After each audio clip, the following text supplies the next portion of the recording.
Welcome to Gajal civil service academy. দেখো, এই ভিডিওর মাধ্যমে আমি তোমাদের formation of ocean basins and continents সেখান থেকে বেছে বেছে কিছু গুরুত্বপূর্ণ এমসিকিউ প্রশ্ন আলোচনা করে দিচ্ছি।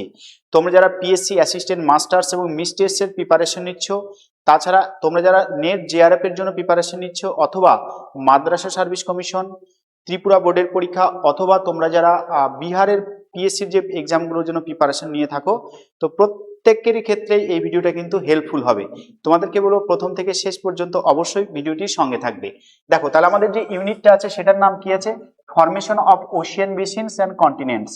অর্থাৎ এই যে মহাদেশীয় মহাসাগরীয় যে ভূত্বকগুলো আছে সেইগুলো ফরমেশন, যে বিভিন্ন থিওরিগুলো আছে, কে কোন থিওরিটা দিয়েছেন এবং তার সাথে রিলেটেড যত ধরনের এমসিকিউ প্রশ্ন হয় সেখান থেকে আমি বেছে বেছে 23টা প্রশ্ন কিন্তু এখানে অ্যানালাইসিস করে দিচ্ছি। প্রথম যে প্রশ্নটা আছে দেখো, বলছে the Tethys sea was located between. Tethys sea মানে তেথিস সাগর, বর্তমানে তেথিস সাগরের অবশিষ্ট অংশ কোথায় আছে, অথবা তেথিস সাগরের যে লোকেশনটা ছিল সেখানে তো এখন হিমালয় পর্বত আছে, তাই না? তো এই তেথিস সাগরের দুই সাইডে দুটো অংশ ছিল, ল্যান্ড ছিল, সেটাকে কি বলা হয়? তাই প্রশ্নটা দিয়েছে দেখো, the Tethys sea was located between, বলছে আফ্রিকা অ্যান্ড সাউথ আমেরিকা। নিশ্চয়ই এটা হবে না, আফ্রিকা সাউথ আমেরিকার মধ্যে কিন্তু কোনো তেথিস সি না। আফ্রিকা আর সাউথ আমেরিকার মধ্যে কি আছে? আটলান্টিক মহাসাগর আছে, তাই না? আচ্ছা, এরপর কি আছে দেখো, বলছে Eurasia and Gondwanaland. Eurasia and Gondwanaland, এটাই হবে সঠিক উত্তর, ঠিক আছে? যেটাকে আমরা আঙ্গারাল্যান্ড এবং গন্ডোয়ানাল্যান্ড বলে থাকি, ঠিক আছে? তাহলে এটার উত্তর কি হবে? Eurasia and Gondwanaland. অর্থাৎ মাঝখানে আছে তেথিস সাগর, তার উপরে যে ল্যান্ডটা ছিল সেটা হচ্ছে ইউরেশিয়া, আর দক্ষিণে যে অংশটা ছিল সেটা হচ্ছে গন্ডোয়ানাল্যান্ড। ওকে, আচ্ছা, 2 নম্বর যে প্রশ্ন দিয়েছে, who propose the continental drift theory, অর্থাৎ মহাসঞ্চরণ মতবাদটা কে দিয়েছেন? দেখো, Arthur Holmes, Alfred Wegener, Harry Hess এবং তুজো উইলসন, জেটি উইলসন, তাই না? তো এখানে বলছে দেখো, কন্টিনেন্টাল ডিপ থিওরি মানে হচ্ছে মহাসঞ্চরণ মতবাদ। আমরা সবাই পড়েছি ছোটবেলা থেকে। 1912 সালে কিন্তু এই কন্টিনেন্টাল ডিপ থিওরিটা কে দিয়েছিলেন? না, আলফ্রেড ওয়েগনার দিয়েছিলেন। তিনি বলেছিলেন যে একটা সময় সমগ্র পৃথিবীর সমস্ত যে ল্যান্ডফর্মগুলো বা কন্টিনেন্টগুলো আছে সেগুলো সব একসাথে ছিল। তিনি সেটা নাম দিয়েছিলেন প্যানজিয়া, এবং প্যানজিয়াকে ঘিরে তার চার সাইডে কিন্তু একটাই ওয়াটার বডিজ ছিল, তার নাম হচ্ছে প্যানথালাসা, তাই না? তো এই ক্ষেত্রে যেটা উত্তর সেটা কিন্তু আলফ্রেড ওয়েগনার। দেখো, আর্থার হোমস কি করেছিলেন? না, থার্মাল কন্ট্রাকশন থিওরি দিয়েছিলেন, থার্মাল কনভেকশন কারেন্ট থিওরি দিয়েছিলেন, ঠিক আছে? তো আর্থার হোমস কি করেছিলেন? তিনি কিন্তু যে পর্বত তৈরির যে বিভিন্ন থিওরি সেই সংক্রান্ত একটা থিওরি তিনি দিয়েছিলেন, তার নাম কি? Thermal convection current theory. Okay, Harry Hess কি দিয়েছিলেন? হ্যারি হেস কিন্তু 1960 সালে দিয়েছিলেন sea floor spreading, sea floor spreading দিয়েছিলেন তত্ত্বটা, তাই না? সি ফ্লোর স্প্রেডিং তত্ত্বটি দিয়েছিলেন কে তাহলে? না, এর সঠিক উত্তর কিন্তু হবে হ্যারি হেস। আর তুজো উইলসন, জেটি উইলসন বা তোমার হচ্ছে তুজো উইলসন, তিনি কিন্তু পাঁচ সংস্থান তত্ত্বের সাথেই যুক্ত আছেন। প্লেট শব্দটা প্রথম কে ব্যবহার করেন? না, তুজো উইলসন। ওকে, 1965 সালে তিনি কিন্তু প্রথম প্লেট শব্দটা ব্যবহার করেন। ওকে, তাহলে আমাদের কটা প্রশ্ন হলো? আমাদের কিন্তু দুটো প্রশ্ন কমপ্লিট হলো। 3 নম্বর যে প্রশ্নটা আছে দেখো, 3 নম্বর বলছে যে Wegener considered continents to be composed of. এই যে ওয়েগনার যে বলেছিলেন যে কন্টিনেন্টটা কি দিয়ে তৈরি? শিয়াল, সীমা, ব্যাসাল্ট না পেরিডোটাইট, ঠিক আছে? তাহলে এই ক্ষেত্রে এই দুটো উত্তর হবে না, হয় সীমা হবে অথবা শিয়াল হবে।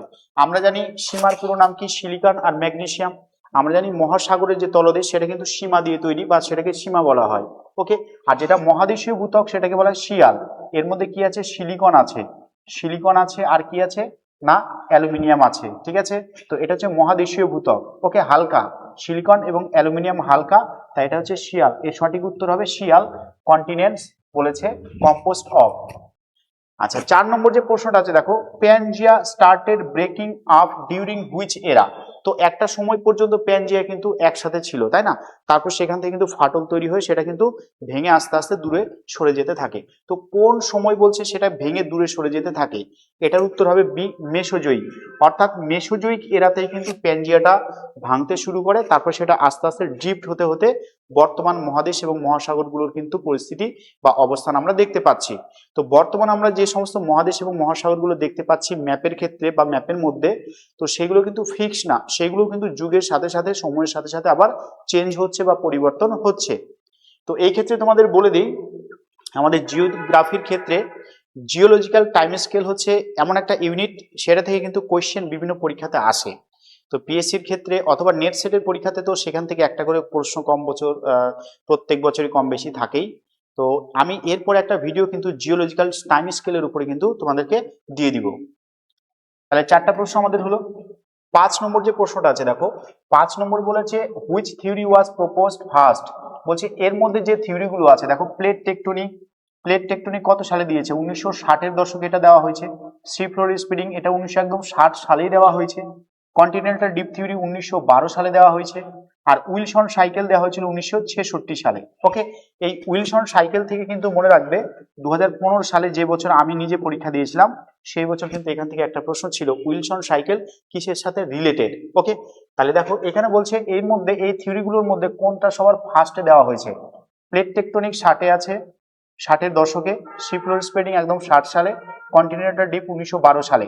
তো সবচেয়ে আগে কোনটা? Continental drift theory. ওকে, তো বলে দিচ্ছি এই 1910 সালে এফ বি টেলর তিনি কিন্তু প্রথম মানে মহাদেশগুলো যে চলছে বা মুভমেন্ট হচ্ছে সেই কথা কিন্তু তিনি বলেছিলেন। অর্থাৎ হরাইজন্টাল ডিসপ্লেসমেন্ট অফ প্লেট বা ওশিয়ান বা তোমার হচ্ছে কন্টিনেন্ট, এই কথাটা কে বলেছিলেন? এফ বি টেলর কিন্তু বলেছেন কত সালে? 1910 সালে। আর টোটাল কন্টিনেন্টাল ডিপ যে থিওরিটা, সেই থিওরিটা কে দিয়েছিলেন? না তোমার হচ্ছে ওয়েগনার দিয়েছিলেন 1912 সালে। এটা কিন্তু জনপ্রিয় হয়েছে। ওকে,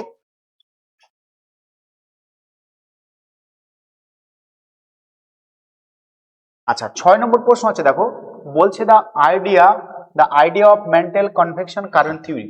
যে কনভেকশন যে কারেন্ট থিওরি, থার্মাল কনভেকশন যে কারেন্ট থিওরি কে দিয়েছিলেন? এটা কি উত্তর হবে? উত্তর হবে Arthur Holmes.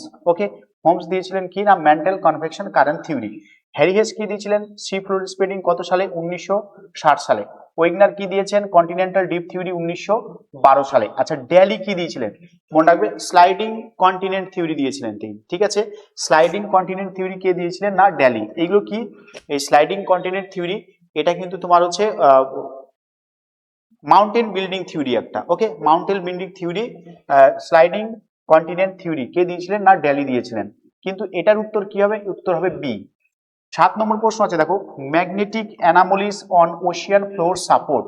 Magnetic anomalies ocean floor support করছে কোন থিওরিটাকে? কন্টিনেন্টাল ডিপ থিওরিকে? নিশ্চয়ই না। Plate collision? না। Sea floor spreading, isostasy? তো এটার কিন্তু উত্তর হবে sea floor spreading. Sea floor spreading এর ক্ষেত্রে কিন্তু এই ম্যাগনেটিক অ্যানামলিস কিন্তু এই ঘটনাটা দেখা যায়। ওকে, আইসোস্ট্যাসি এই তত্ত্বটা কে দিয়েছিলেন? পর্বত, মালভূমি, সমভূমি প্রত্যেকটাই অ্যাস্থেনোস্ফিয়ারের সাপেক্ষে কিছুটা উপরে থাকছে, কিছুটা নিচের মধ্যে ডুবে থাকছে। এই এবং তার ফলে একটা ভারসাম্য বজায় রাখছে, সেটাকে আমরা কি বলবো? সেটাকে আমরা বলবো আইসোস্ট্যাসি। তো এটা কিন্তু দুজন ব্যক্তি দিয়েছিলেন। প্রথমে দিয়েছিলেন কি? ডাটন, এবং প্রথমে দিয়েছিলেন কি তোমার হচ্ছে জর্জ এইরি, এবং তারপরে কে দিয়েছিলেন? না এটা দিয়েছিলেন হচ্ছে প্র্যাট। ওকে, দুজন কিন্তু দুটো থিওরি, এই থিওরিটা দিয়েছিলেন। কন্টিনেন্টাল ডিপ থিওরিতে ওয়েগনার পেলাম। আচ্ছা 7টা প্রশ্ন আমাদের হয়ে গেল। 8 নম্বর যে প্রশ্নটা আছে দেখো, 8 নম্বর প্রশ্ন বলছে which Ocean is sinking in size. ভীষণ ইম্পর্টেন্ট। সিঙ্কিং মানে হচ্ছে কোন মহাসাগরের আয়তন ধীরে ধীরে কমে যাচ্ছে বা হ্রাস পাচ্ছে। তো এটা দেখো কি বলছে, আটলান্টিক, ইন্ডিয়ান, আর্কটিক? না, এটা উত্তর হবে প্যাসিফিক ওশিয়ান। প্রশান্ত মহাসাগর কিন্তু তার আয়তন আস্তে আস্তে কমে যাচ্ছে, আর আটলান্টিক মহাসাগর আয়তন কিন্তু আস্তে আস্তে বৃদ্ধি পাচ্ছে। আমরা জানি আটলান্টিক মহাসাগরের মাঝ বরাবর এস আকৃতির একটা মিড ওশিয়ানিক রিজ আছে, সেই বরাবর ম্যাগমাগুলো বাইরে বেরিয়ে আসছে এবং আস্তে আস্তে আস্তে আস্তে প্লেটগুলো দূরে সরে যাচ্ছে। তার ফলে কি হচ্ছে? আটলান্টিক মহাসাগরের আয়তন আস্তে আস্তে বাড়ছে। আর আটলান্টিক মহাসাগর যদি আয়তন বৃদ্ধি পায় তাহলে কোন একটা মহাসাগর তো আয়তন কমবে, প্রশান্ত মহাসাগরের আয়তন কিন্তু আস্তে আস্তে কমছে বা হ্রাস পাচ্ছে। আর একটা প্রশ্ন তোমাদের আসে যে যেটা প্যানথালাসা ছিল ওয়েগনারের থিওরির ক্ষেত্রে, সেই প্যানথালাসার রিমেইন পার্ট বর্তমানে কোথায় আছে? সেটা কিন্তু উত্তর হবে প্রশান্ত মহাসাগর। আগে কিন্তু এই একটাই মহাসাগর ছিল, সেটা হচ্ছে প্রশান্ত মহাসাগর। তারপরে মানে যেটাকে আমরা প্যানথালাসা বলে থাকি, সেটাই পরবর্তীকালে আটলান্টিক বলো, ভারত মহাসাগর বলো, এগুলোর ভাগগুলো কিন্তু পরে তৈরি হয়েছে। বুঝতে পারলে? তাহলে সিঙ্কিং ইন সাইজ অর্থাৎ কোন মহাসাগর আয়তন সিঙ্কিং হচ্ছে? প্যাসিফিক। আর যদি বলে কোন মহাসাগর আয়তন এক্সপ্যান্ড হচ্ছে, তাহলে উত্তর কি হবে? তাহলে কিন্তু উত্তর হবে আটলান্টিক মহাসাগর। ওকে, চলো 10 নম্বর প্রশ্নটা আছে দেখো, Himalayas were formed due to. Himalaya পর্বত যে তৈরি হয়েছে সেটা কিসের ফলে তৈরি হয়েছে? রিফট ফরমেশনের ফলে? নিশ্চয়ই না। Subduction of oceanic plate? নিশ্চয়ই না। মানে দুটো কি মহাসাগরীয় পাতের সংঘর্ষের ফলে তৈরি হয়েছে? নিশ্চয়ই না। আচ্ছা, কন্টিনেন্টাল কলিশন আর ট্রান্সফর্ম ফল্টিং? এটাও না। এটার উত্তর কি হবে? মহাদেশীয় পাতের চলনের ফলে, মহাদেশীয় দুটো অভিসারী পাতের চলনের ফলে কিন্তু এই হিমালয় পর্বতটা তৈরি হয়েছে। হিমালয় তো 33 সাগরের উপরে তৈরি হয়েছে, তাই না? তার উত্তরে ছিল কি ইউরেশীয় প্লেট, আর দক্ষিণেরটাকে কি বলা হয়েছিল? ইন্দো অস্ট্রেলিয়ান প্লেট, বা এটাকে আমরা ভারতীয় প্লেটও বলে থাকি। ওকে, তো এটাই হবে সঠিক উত্তর, যে দুটো মহাদেশীয় পাতের সংঘর্ষের পরে কিন্তু এই হিমালয় পর্বতটা তৈরি হয়েছে। এবং তার সাথে সাথে আর একটা প্রশ্ন আমি বলে দিচ্ছি। এই প্রশ্নটা আছে যে 33 সি বা 33 সাগরের রিমেইন পার্ট বর্তমানে কোথায় আছে? ঠিক আছে, মানে 33 সাগর তো আমরা ম্যাপের মধ্যে দেখতে পাবো এখন হিমালয় পর্বতটা, বাট ওটার একটা রিমেইন পার্ট বর্তমানে সমুদ্র বা জলভাগ হিসেবেই অবস্থান করছে। সেটা কিন্তু উত্তর হবে ভূমধ্যসাগর। তাহলে এই যে ভূমধ্যসাগর আর আমাদের হিমালয় পর্বত, ওটা কিন্তু টোটালটাই একটাই 33 সাগর ছিল। এই সাইডে তৈরি হয়ে গেছে হিমালয় পর্বত, আর ভূমধ্যসাগরটা কিন্তু এখনো remain part of 33 sea in the geologic বা ওয়ার্ল্ড হিস্ট্রির ক্ষেত্রে। ঠিক আছে। আচ্ছা, 11 নম্বর, sea floor spreading occurs at. আচ্ছা, অবশ্যই তোমরা যারা ভিডিওটা দেখছো, তোমরা কোন পরীক্ষাকে টার্গেট করে দেখছো অবশ্যই আমাকে কমেন্ট করবে, আর ভিডিওটি কেমন লাগছে সেটাও অবশ্যই জানাবে, আর কোন ধরনের ভিডিও তোমাদেরকে চাই সেটাও আমাকে জানাবে। যে নেট জিআরএফ ওরিয়েন্টেড ভিডিওগুলোকে বেশি দিব, না অ্যাসিস্ট্যান্ট মাস্টার মিস্ট্রেসের যেটা পিএসসি তে ভ্যাকান্সি ছাড়বে সেটার উপরে ভিডিও দিব, অবশ্যই তোমরা কিন্তু কমেন্ট করে জানাবে। তবে আমি যেটা চেষ্টা করছি, এটা কিন্তু মেনলি কম্বাইন্ড করে ভিডিওগুলোকে, এমসিকিউ গুলোকে অ্যানালাইসিস করার চেষ্টা করছি। যারা নেটের জন্য প্রিপারেশন নিচ্ছ তাদেরও তো এটা লাগবেই, আর পিএসসির ক্ষেত্রে এটা তো অবশ্যই কাজে লাগবে। ঠিক আছে, পিএসসির ক্ষেত্রে কোশ্চেন কিন্তু ভীষণ টাফ হয়। তোমরা যারা নেট সেট প্রিপারেশন নাও, সেই লেভেলের প্রিপারেশন নিলে কিন্তু তুমি পিএসসিতে পাস করতে পারবে। তাছাড়া নর্মাল লেভেলের প্রিপারেশন নিলে কিন্তু পিএসসিতে পাস করা অনেকটা টাফ হয়ে যাবে। ওকে, তো অবশ্যই আমার চ্যানেলটির সঙ্গে থাকবে। আমি অনেকদিন ধরেই তোমাদের এরকম এমসিকিউ ভিডিও কিন্তু আনিনি, আমি নিজেও অনেকটা ব্যস্ত ছিলাম। এখন আস্তে আস্তে তোমাদেরকে আমি নেট জেআরএফ বা সেটের প্রিপারেশন, বা তার সাথে সাথে তোমার হচ্ছে পিএসসির প্রিপারেশনের জন্য আমি ভিডিও নিয়মিত আনবো। তার সাথে সাথে পেইড ভার্সনে কিছু নোটস আমি তোমাদেরকে প্রোভাইড করব। এই কথাটা আমি পরের ভিডিওতে তোমাদেরকে ডিসকাস করে দেব। আচ্ছা, 11 নম্বর যেটা আছে দেখো, C floor spreading occurs at. ঠিক আছে, বলছে ট্রেঞ্চ বরাবর, না ট্রান্সফর্ম ফল্ট বরাবর, না মিড ওশিয়ানিক রিজ বরাবর, না কন্টিনেন্টাল সেলফ বরাবর। নিশ্চয়ই এটার কি উত্তর হবে? সি ফ্লোর স্প্রেডিং কি হয়? মধ্য আটলান্টিক ষোলশিরা বরাবর, বা মধ্য আটলান্টিক যে ষোলশিরাগুলো আছে সেখান থেকে ম্যাগমাগুলো বাইরে বেরিয়ে এসে আস্তে আস্তে আস্তে আস্তে দুদিকে ছড়িয়ে যায়। তো সেটাই উত্তর হবে মিড ওশিয়ানিক রিজ। 11 উত্তর হবে সি। 12 নম্বর যে প্রশ্নটা আছে দেখো, the youngest Ocean basin is. দেখো একটু আগেই বললাম যে আটলান্টিক মহাসাগর কিন্তু আগে ছিলই না। ঠিক আছে, কন্টিনেন্টাল ড্রিফটের ফলে কিন্তু আটলান্টিক মহাসাগরটা তৈরি হয়েছে। মানে উত্তর এবং দক্ষিণ আমেরিকা মহাদেশ আস্তে আস্তে কি হয়েছে, পশ্চিম দিকে মুভমেন্ট করেছে। এটা কিসের জন্য? জোয়ারি শক্তির জন্য। ঠিক আছে, তো তার ফলে কি হয়েছে, আটলান্টিক মহাসাগরটা কিন্তু তৈরি হয়েছে। তো এটা বলছে তাহলে আটলান্টিক মহাসাগরটার সেটা ইয়ংগেস্ট হবে ওশিয়ান বেসিন, তাই কি না? ওটাই তো নতুন তৈরি হয়েছে।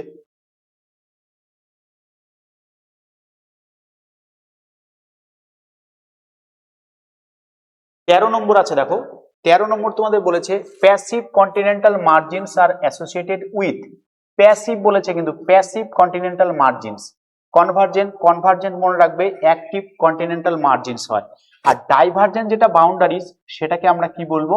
সেটাকে বলবো প্যাসিভ কন্টিনেন্টাল মার্জিনস। ওকে, ধরো এইখানে দুটো, এইখানে একটা প্লেট আছে, এখানে একটা প্লেট আছে। ওকে, এই প্লেটটা এদিকে আসছে, এই প্লেটটা এদিকে আসছে, তাহলে এইখানে কি হবে? সংঘর্ষ হবে, যেটাকে আমরা বলি যে তোমার হচ্ছে কনভার্জেন্ট প্লেট বাউন্ডারি বা অভিসারী পাত সীমানা।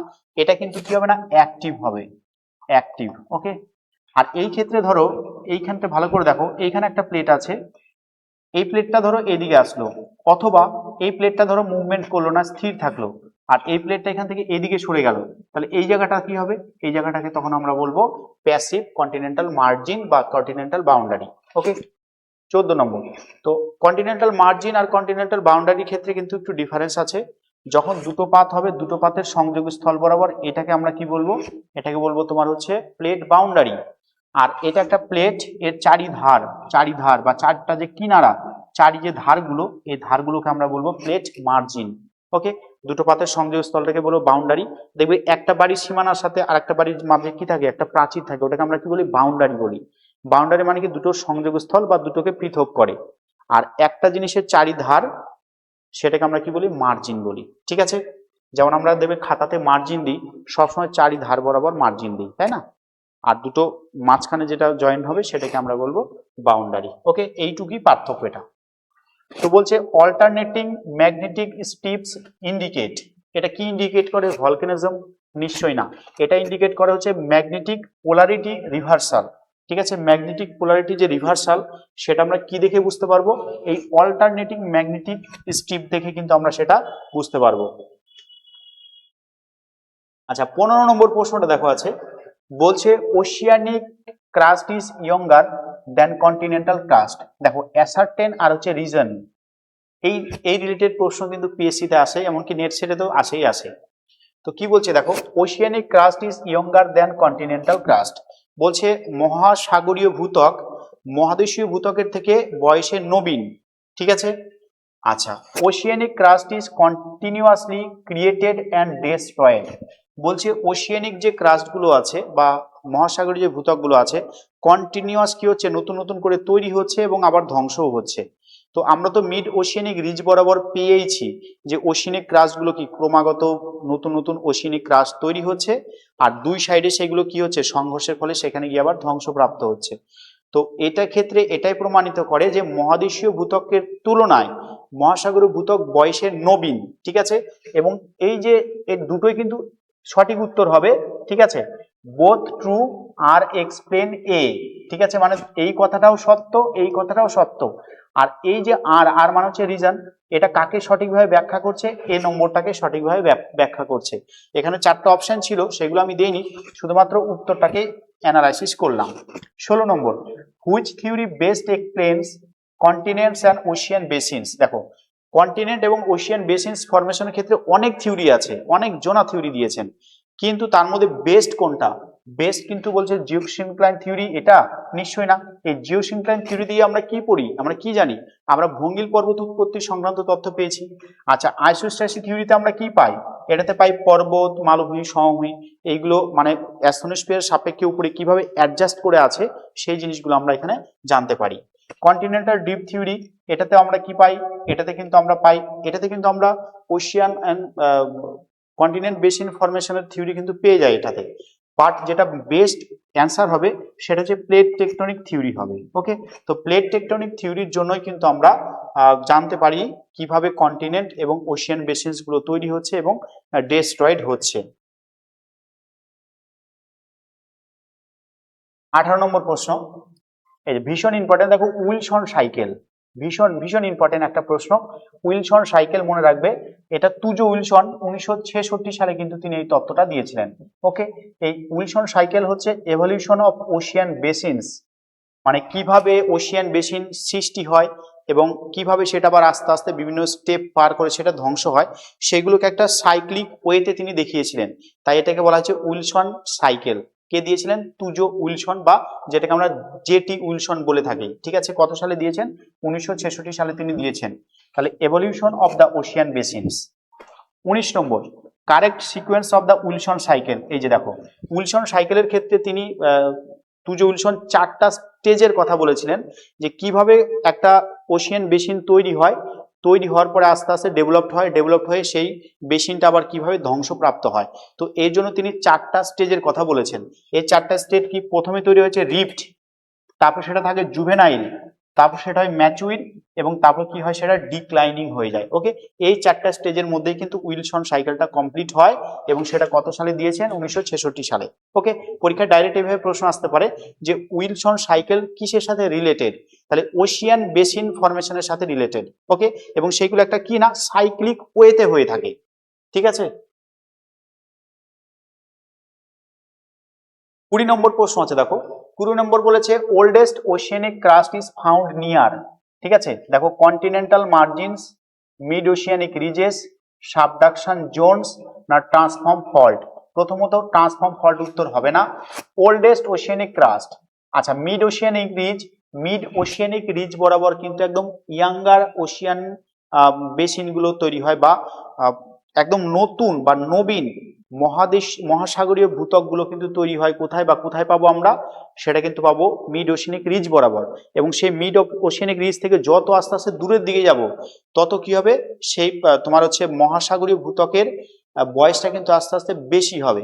এবং বেশি হতে হতে সেইগুলো আবার কি হবে, দুই সাইড আবার অন্য পাতের নিচে প্রবেশ করবে, ওইখানে হবে সবচেয়ে বেশি বয়সে প্রাচীন। তো এখানে বলেছে দেখো সাবডাকশন জোন, এই সাবডাকশন জোন বরাবর কিন্তু তোমার হচ্ছে ওশেনিক ক্রাস্ট গুলো সবচেয়ে ওল্ডেস্ট হবে। 21 নম্বর, which plate movement creates new ocean basins. ঠিক আছে, আচ্ছা কনভার্জেন্টে তো কি হবে, কনভার্জেন্ট সবসময় ডিস্ট্রাকটিভ হয়, তাই না? আর ডাইভার্জেন্ট কি হয়, সবসময় কনস্ট্রাকটিভ হয়। কি বলছে, which plate movement creates new ocean basins. ঠিক আছে, আমরা তো জানি মধ্য আটলান্টিক শৈলশিরা বরাবর নতুন নতুন তোমার হচ্ছে ভূত্বক গুলো তৈরি হচ্ছে, মহাসাগরীয় ভূত্বক। তো সেটা কোন ধরনের হবে, ডাইভার্জেন্ট প্লেট বাউন্ডারিতে হবে। ওকে, 22 নম্বর প্রশ্নটা দেখো, একটা রিসেন্ট প্রশ্ন, রিসেন্ট ডেভেলপমেন্টের একটা কোয়েশ্চেন। দেখো বলছে, the east African rift valley represent, if east আফ্রিকার রিফট ভ্যালি, আফ্রিকার ইস্টের পার্ট, এটা কিন্তু একটা রিফট ভ্যালি, এটা কিন্তু একটা রিফট ভ্যালি আছে এখানে। ঠিক আছে, তো এটা কি রিপ্রেজেন্ট করছে, তো এইখানে একটা ফাটল তৈরি হয়েছে, এই ফাটল, এখানে একটা ফাটল, তো এই ফাটল বরাবর সমুদ্র থেকে জল আস্তে আস্তে ঢুকে যাচ্ছে, এবং এই পার্টটা আস্তে আস্তে আস্তে আস্তে এদিকে শিফট হবে। এখানে নতুন করে কিন্তু একটা আবার তোমার হচ্ছে ওশিয়ান ক্রিয়েট শুরু হয়ে গেছে অলরেডি। তো ওটাই বলেছে যে east African rift valley represent closing Ocean basin. নিশ্চয়ই না, এখানে কি ওশিয়ান বেসিনটা ক্লোজিং হচ্ছে না, তৈরি হবে, কেবল তৈরি হওয়া শুরু করেছে, তাই না? তো ম্যাচিউর ওশিয়ান বেসিন নিশ্চয়ই না। Initial stage of Ocean formation, এটা কি হবে বলতো, initial stage of Ocean formation, এইখান থেকে আস্তে আস্তে তোমার হচ্ছে ওশিয়ানটা ফরমেশন হওয়া শুরু করেছে। ওকে, আচ্ছা লাস্ট প্রশ্ন আছে আজকের, দেখো, which layer এনাবেলস lithospheric plate movement. ঠিক আছে, এই যে লিথোস্ফিয়ারিক যে স্ল্যাব বা প্লেট গুলো আছে, সেগুলো কার উপর ভেসে আছে আমরা জানি, অ্যাস্থনোস্ফিয়ার, এবং সেখানে কনভেকশন কারেন্ট গুলো তৈরি হচ্ছে, তার ফলে সেখান থেকে কিন্তু উপরে প্লেট গুলো মুভমেন্ট তৈরি হচ্ছে। তো এটা বলেছে which layer এনাবেলস lithospheric plate movement, তাহলে কি লিথোস্ফিয়ার মানে শিলামণ্ডল, বা অ্যাস্থনোস্ফিয়ার, এটা হবে অ্যাস্থনোস্ফিয়ার হবে সঠিক উত্তর। আচ্ছা মেসোস্ফিয়ারটা কি বলতো, মেসোস্ফিয়ার মনে রাখবে, এই ভূত্বকের ক্ষেত্রে বলে দিচ্ছি তোমাদেরকে, এটা ভূত্বক, এটা গুরুমণ্ডল, এটা কেন্দ্রমণ্ডল। এই ভূত্বকের আবার দুটো স্তর আছে, একটা হচ্ছে বলা হয় শিয়াল, আর একটা হচ্ছে সীমা। আর গুরুমণ্ডলের দুটো পার্ট আছে, একটা প্রোফেসীমা, একটা নিফেসীমা। ঠিক আছে, তো এই ক্ষেত্রে যেটা বলছে মেসোস্ফিয়ার, মনে রাখবে এই নিম্ন গুরুমণ্ডলটাকে বলা হয় মেসোস্ফিয়ার, আর ঊর্ধ্ব গুরুমণ্ডলটাকে কিন্তু বলা হয় অ্যাস্থেনোস্ফিয়ার, মনে থাকবে। আর এই দুটোর মাঝে একটা বিযুক্তি রেখা আছে, এটাকে কি বলা হয়, রেপটিক বিযুক্তি রেখা কিন্তু এটাকে বলা হয়। এখানে আছে কনরাড বিযুক্তি রেখা, এটা হচ্ছে মুহ বিযুক্তি রেখা, এটা হচ্ছে রেপটিক বিযুক্তি রেখা, এটা হবে তোমার হচ্ছে গুটেনবার্গ বিযুক্তি রেখা। আর কেন্দ্রমণ্ডলের একটা ভাগ আছে, বহিঃকেন্দ্রমণ্ডল আর অন্তঃকেন্দ্রমণ্ডল, এটাকে বলা হয় লেম্যান বিযুক্তি রেখা বা লেহম্যান বিযুক্তি রেখা। ওকে, তাহলে এই গেল তোমাদের 23টা প্রশ্ন। এরপরে ওয়ান লাইনার কোশ্চেন আছে, আমার নোট বানানো আছে, সেই নোটসের মধ্যে এই ওশিয়ান বেসিনস এন্ড কন্টিনেন্ট ফরমেশন যে থিওরি সংক্রান্ত, এখানে কিছু ওয়ান লাইনার নোটসও বানানো আছে, আমি সেখান থেকেই এমসিকিউ কোশ্চেন গুলোকে অ্যানালাইসিস করলাম। তো এরপরে আমি আরো ভিডিও নিয়ে আসবো। তো ভিডিওটি তোমাদের কেমন লেগেছে অবশ্যই কমেন্ট করবে। আর যারা যারা প্রিপারেশন নিচ্ছ, বিশেষ করে নেট জেআরএফ এর যারা প্রিপারেশন নিচ্ছ, অথবা পিএসসির জন্য যারা প্রিপারেশন নিচ্ছ, বা বিহার স্টেটের জন্য যারা প্রিপারেশন নিচ্ছ, বা ত্রিপুরার বোর্ডের যে বিভিন্ন পরীক্ষাগুলো হয়, যারা প্রিপারেশন নিচ্ছ, প্রত্যেককেই আমি বলবো এই ভিডিওগুলোকে তোমরা বারবার দেখো, এবং বন্ধুদের মধ্যে পারলে একটু শেয়ার করো। ঠিক আছে, তো সবাইকে অসংখ্য ধন্যবাদ।